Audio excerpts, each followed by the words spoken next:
Арбаңыздар, урматтуу телекөрүүчүлөр, сиздер менен кайрадан аптайланып ТТТ көрсөтүүсү. Албетте, учурда бүтүндөй гаджеттер дүйнөбүздү курчап турганда, эс тутумубуз бир аз начарыраак болуп калат экен. Деги эле мектептен алган билимдин канчалык пайызы биздин эсибизде калды? Келиңиздер, жалпы кругозордук суроолорго замандаштарыбыз кандай жооп берет? Чогуу байкайлы.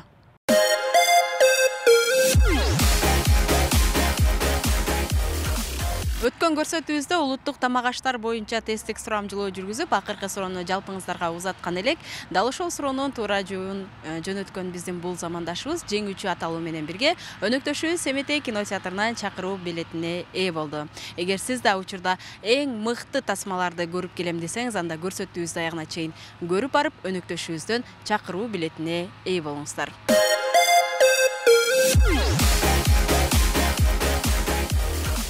Бир суроого жооп берип белек уталыңыз. Атыңыз ким? Ыкбал. Ыкбал. Негизи мектепте кайсы сабакты жакшы окуйт элек? Кыргыз тилден жакшыраак. Кыргыз тили. Келиңиз анда сизге кыргыз адабияттан тест берейин. Туура жообун белгилеңиз дагы. Анча жоксуз, бирок бул жалпы базалык кругозордук суроо десек дагы болот. Сиз сөзсүз түрдө өтө аласыз. Даярсызбы? Тестке жооп берейинге. Макул, бере бериңиз. Дүйнөдөгү эң чоң эпос кайсы? Манас эпосу болсо керек. Эмне үчүн болсо керек деген сөздү коштуңуз, өзүңүзгө ишенбей жатасызбы? Точно билбейм. Манас болсо керек. Азайым. Келиңиз, мен сизге 4 вариант айтайын. Ошонун ичинен Манас эпосу деген бар бекен, жок бекен байкайбыз, э? А варианты Махабхарата эпосу, Б варианты Манас эпосу, В варианты Шахнаме эпосу, Г варианты Илиада эпосу. Кайсы эпос эң чоң эпостордун катарында турат? Илиада болсо керек. Эмне үчүн Манас деген варианттан кайттык? Албетте, бул жерде Манас эпосу деген да вариант бар. Варианттарды башынан окуп коюңузчу. Махабхарата, Манас, Шахнаме, Илиада. Манас эле дей берейинчи. Манас эле дей берейин десек. Манас эпосу боюнча окугансызбы? Негизи эле кайсы бир саптар эсиңизде барбы? Жок, Манас боюнча окуган эмесмин. Манастын атасы ким болгон? Жакып. Жакып, азаматсыз. Ал эми Манас канча бөлүктөн турат эле? 3. Кандай? Манас, Семетей, Сейтек. Азаматсыз. Деги эле биз берген тесттик суроого башында эле туура жоопту тапкансыз. Албетте, дүйнөдөгү эң чоң жана эң узун эпостордун катарында бул Манас эпосу турат. Суроого туура жооп бергендигиңиз үчүн биз сизге өнөктөшүбүз Семетей кинотеатрынан бул чакыруу баракчаны белек катары беребиз. Учурда эң сонун тасмалар жүрүп жатат, көрүп келсеңиз болот. Макул, чоң рахмат, ишиңиздерге ийгилик.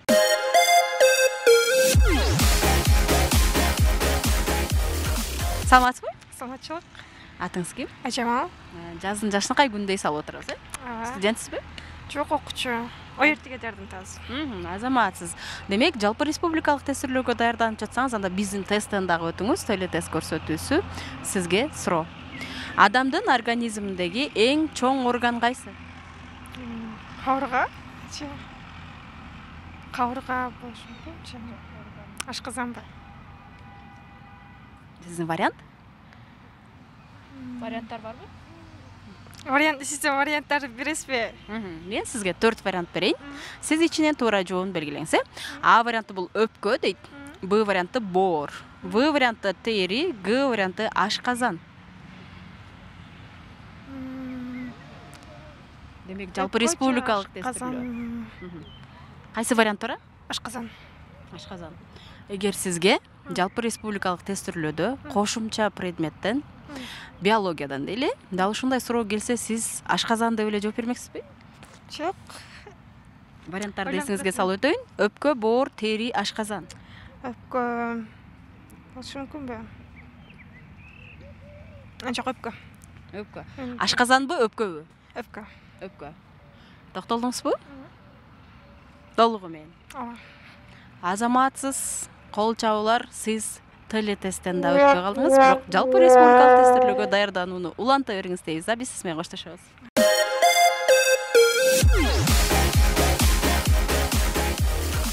Адамдын организминдеги эң чоң орган кандай аталат? Тери. Туурабы? туура териле.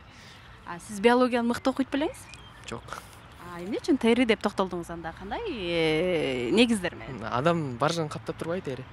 Келиңиз, программа шарты боюнча мен сизге 4 вариант окушум керек. Ал эми сиз ошол 4 варианттын ичинен бирөөнү туура деп тандап беришиңиз керек. Тери деген вариант бар бекен, жакшылап карап турабыз, А варианты бул өпкө, Б варианты боор, В варианты тери, Г варианты ашказан. Тери. Тери. Ооба. Маалыматты эжекеңиз айтты беле же кандай? Жок, өзүм эле Интернеттен. Ооба. Демек учурда азыр мугалимдерге дагы бул жардамчы катары интернет, интернеттен да көп маалыматтарды ала алабыз мугалим катары эле. Албетте сиздин тери деген вариантыңыз туура. Туура тапкандыгыңыз үчүн биз өнөктөшүбүз Семетей кино театрынан сизге чакыруу баракчасын беребиз. Бул чакыруу баракча менен сиз өзүңүз каалаган тасманы көрүп келсеңиз болот. Рахмат.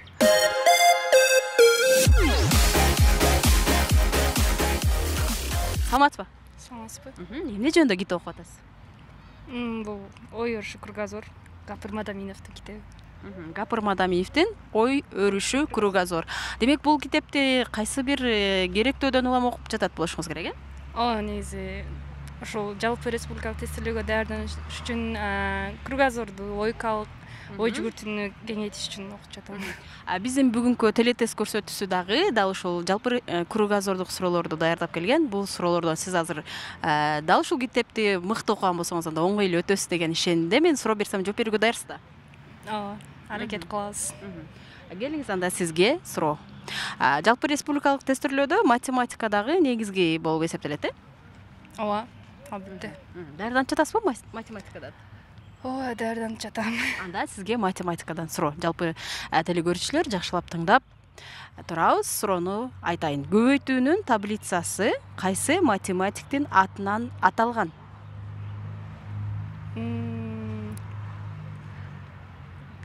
Варианттарды айтасызбы? Варианттар. Барбы? Азаматсыз албетте тест дегенде варианттарга такалабыз. Сизге вариант. А варианты Галилео, Б варианты Пифагор, В варианты Дарвин, Г варианты Менделеев. Менделеев эмес, Пифагордун жок, Пифагор да эмес. Калган эки вариантты айтасызбы? Галилео жана Дарвин. Дарвин эмес, Галилео болуш керек. Галилео болуш керек Ооба. депсиз. Негизи Галилео болуш керек. Бул биологияга тиешелүү. Менделеев химик. Галилео менен Пифагор. Пифагор бул Пифагордун теоремасы. Бул таблицага тиешеси жок деп ойлойм. Ошон үчүн Галилео. Галилео. Ооба. Келиңиз, бул жерде суроого маани беребиз. Суроого маани берүү тест белгилөөдө аябай керек. Көбөйтүүнүн таблицасы кайсы математиктин атынан алынган деп жатат. Көбөйтүүнүн таблицасы. Сиз азыр жакшы талдадыңыз. Галилео менен Пифагор калды. Кайсынысы туура?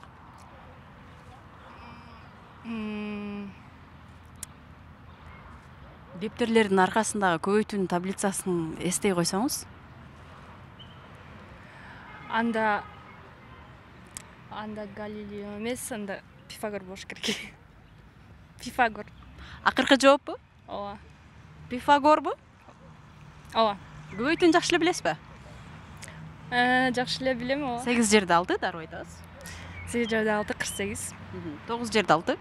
9 жерде 6 54. 7 жерде 8. 7 жерде 8. 1 Ой. 2 3 демек бир аз көбөйтүүдөн, жаңылышып калдык, сүрдөптө калдыкпы, бирок сиз 63 деп айтып, 54 деп айтып салып. 7 жерде 7 жерде 8 айтып коюптун. Келиңиз, биз сизге башында суроо бергенде жакшы мыкты талдап бердиңиз. Галилео бул телескопту ойлоп тапкан инсан, тагыраак окумуштуу. Ал эми Пифагордун атынан математикада көбөйтүүнүн таблицасы аталып калган экен. Суроого туура жооп бергениңиз үчүн биз сизге өнөктөшүбүз Семетей кино театрынан чакыруу баракчасын беребиз. Барып көрүп келсеңиз болот. Ыраазычылык билдирем.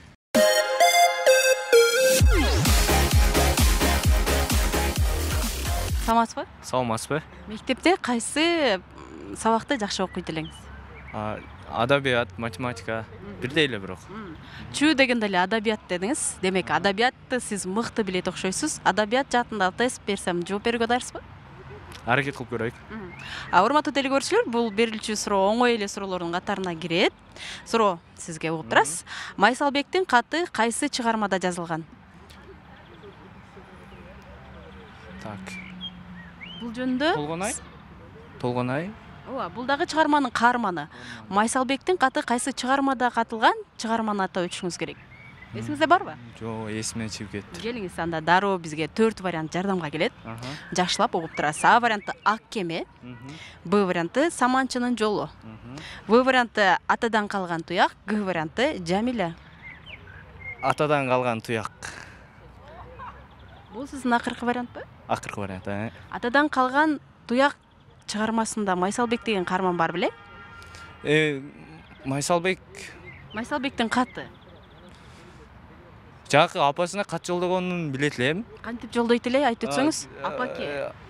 Эже ал жагын унутуп калдым. Бирок ошо жерде атадан калган туяк деп айткан немелери болчу да, баягы чоң энесинин, өзүнүн апасынынчы согушка кеткен баланын. Ошо атадан калган. Сиздин акыркы вариант? Атадан калган туяк.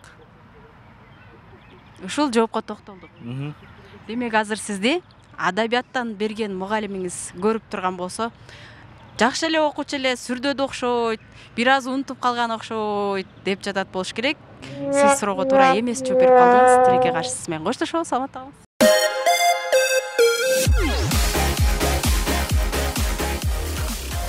Адабияттан кандай окуйт элеңиз мектепте? Жаман деле эмес, жакшы деле эмес. Демек орто. Орто деген баа кандай болот эле?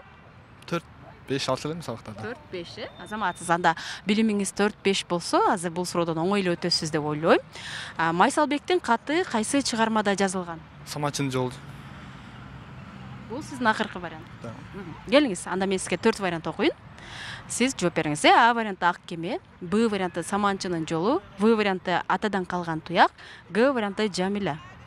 Саманчынын жолу. Майсалбектин каты негизи монолог болуп, сахналык көрүнүштөрдө дагы ойнолуп келет. Кайсы бир сөздөр эсиңизде барбы? Ошо мен согушта ал өзүн жок кылат да, таштапчы. Апасына кат жазат. Эмне деп жазат элем, маани мазмуну? Ошо эми мен таштап кеткен мен. Эгер жазда чыккан гүл болсо, ал мен деп мисалы. Эгер жаңы туулган ымыркайдын ыңы болсо ошол мен деп жазат. Азаматсыз. Апаке, кагылайын апаке, эгер сиздин жакшы адам экениңизди билбесем, анда мен бул катты жазмак эмесмин дейт, эсиңизде бар экен.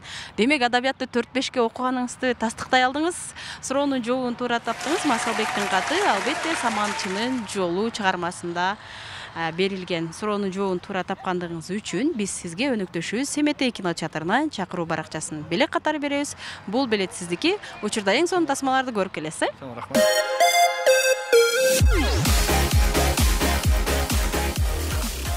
18 жаш ырынын алгачкы аткаруучусу ким болгон? Зейнеп Шакеева Адашпадыңызбы?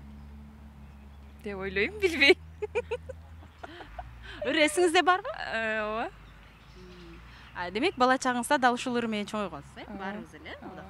Келиңиз, Зейнеп Шакеева деген вариантты сиз калтырдыңыз. Бизде 4 вариант бар. Дал ушул варианттардын ичинде Зейнеп Шакеева деген бар бекен карап көрөсүз. А варианты Аксубай Атабаев дейт. Б варианты Зейнеп Шакеева. В варианты Канике Иралиева, Г варианты Саламат Садыкова. 18 жаш ырынын алгачкы аткаруучусу ким? Зейнеп Шакеева. Ушул жоопко токтолдуңуз. Ыр эсиңизде барбы? Ооба. Келиңиз, бир сап аткарып бериңизчи. Бирок обон жетпейт, жөн эле айтып берсем. Мен жардамдашам сизге. Жөн эле айтып кетирейинби? 18 жаш тоодон аккан булак белең. Болбосо андан учкан бубак белең. Бай кайда кеттиң айтчы деги, адашып айлымды мен сурап келем. Ошол. Азаматсыз. Демек, сиз берген жооп бул Зейнеп Шакеева. Башында эле айткансыз. Бул ыр алгачкы ошол Зейнеп Шакееванын аткаруусунда чыккан экен. Дагы эле болсо биздин кыргыз элинин музыка фондунда Зейнеп Шакееванын аткаруусунда өзгөчө уникалдуу боюнча калат, Суроого туура жооп бергениңиз үчүн биз өнөктөшүбүз Семетей кино театрынан сизге бул чакыруу билетин берик катары беребиз. Кармаңыз, бул билет сиздики. Учурда эң сонун тасмалар жүрүп жатат, көрүп келсеңиз болот. Сизге чоң рахмат. Ишиңиздерге ийгилик.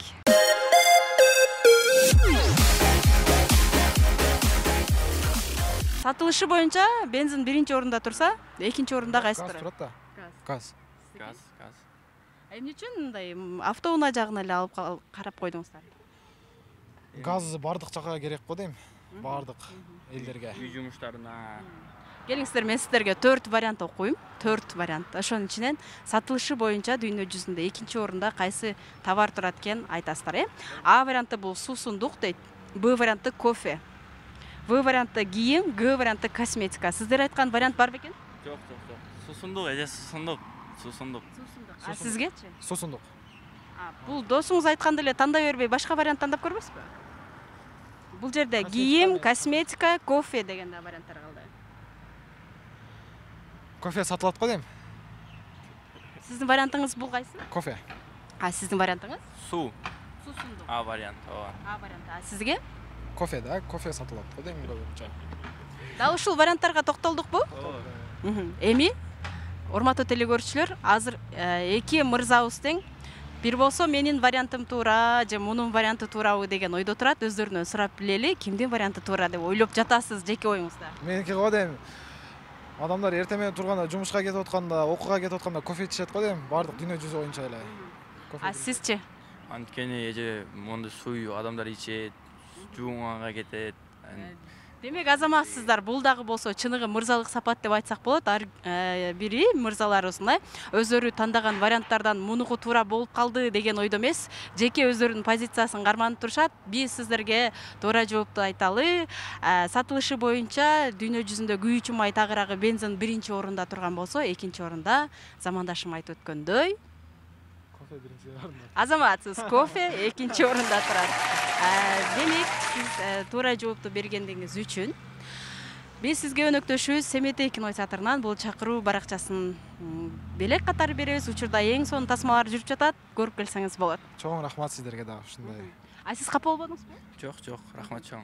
Досуңузду эриштеп барасызбы? Эриштеп барам го дейм, өзүм сатып алам, өзүм сатып берем досума.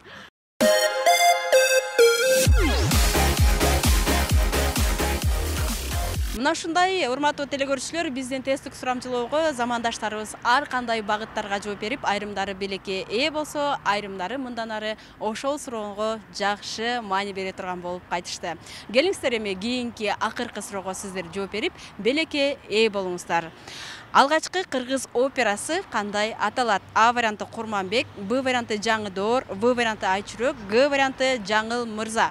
Эгер ушул 4 варианттын кайсынысы туура деп эсептесеңиз, анда WhatsApp номерлерибизге өзүңүздүн алгачкы туура деген вариантыңызды жөнөтүңүз дагы белекке ээ болуңуздар. Эскертүү, эгер кимде ким эң биринчиден туура жоопту жөнөткөн болсо, дал ошол телекөрүүчүбүз жеңүүчү аталуу менен бирге өнөктөшүбүз Семетей кино театрынан чакыруу баракчасына ээ болот.